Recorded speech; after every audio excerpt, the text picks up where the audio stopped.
কথা হৈছে এতিয়া দিনৰ পোহৰলৈ স্পষ্ট হ'ল কাৰণ অভিযুক্ত জগত সিং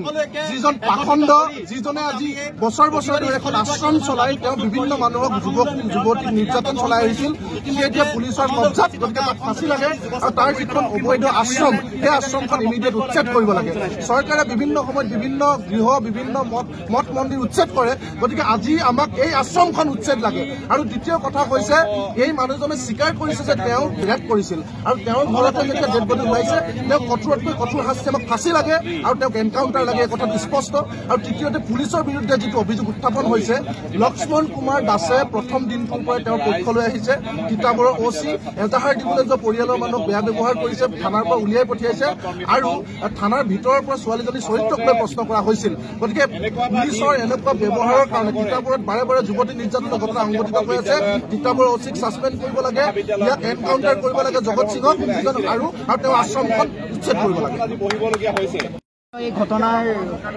গৰিহণা দিছো লগতে কিতাপত এনেকুৱা ঘটনা আগতেও ঘটি আহিছে যিহেতু ইয়াৰ আগতে নৱমীৰ দিনা এজনী ছোৱালীৰ ঘটনা ঘটিছিল য'ত তিতাবৰ আৰক্ষী বিষয়াৰ গাফিলতিত সেই ছোৱালীজনীয়ে আত্মহনন কৰিবলৈ বাধ্য হৈছিল আৰু সেই অপৰাধীক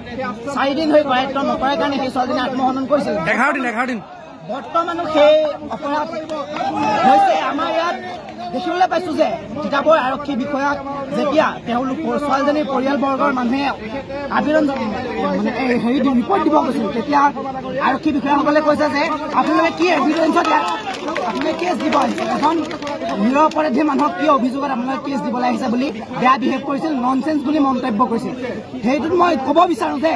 আৰক্ষী বিষয়াক যদি আমি এভিডেন্সে দিব লাগে তেতিয়াহ'লে আৰক্ষী বিষয়াৰ কাম কি আমি নিজে এভিডেন্স গোটাই আমি নিজে একশ্যন নল'ম কিয় আমি একশ্যন ল'ম আমি নিজে এভিডেন্স গোটাম গতিকে মই সৰ্বপ্ৰথমে তিতাবৰ আৰক্ষীক গৰিহণা দিছো এই কাণ্ডত আৰু অপৰাধীক ফাঁচি দিব লাগে অপৰাধীক মই তীব্ৰ গৰিহণা দিছো অপৰাধীক অতি শীঘ্ৰে ইয়াত ফাঁচি দিব লাগে আৰু অপৰাধীক ফাঁচি আমাৰ ৰাইজৰ সন্মুখত হয়তো ৰাইজৰ সন্মুখত দিব লাগে আৰু এখন কমিটি স্পেচিয়েল কমিটি গঠন কৰিব লাগে য'ত অতি সোনকালে অতি শীঘ্ৰে বিচাৰ হয় তৎপৰ বিচাৰ হয় বিচাৰ ব্যৱস্থা য'ত পলম নহয়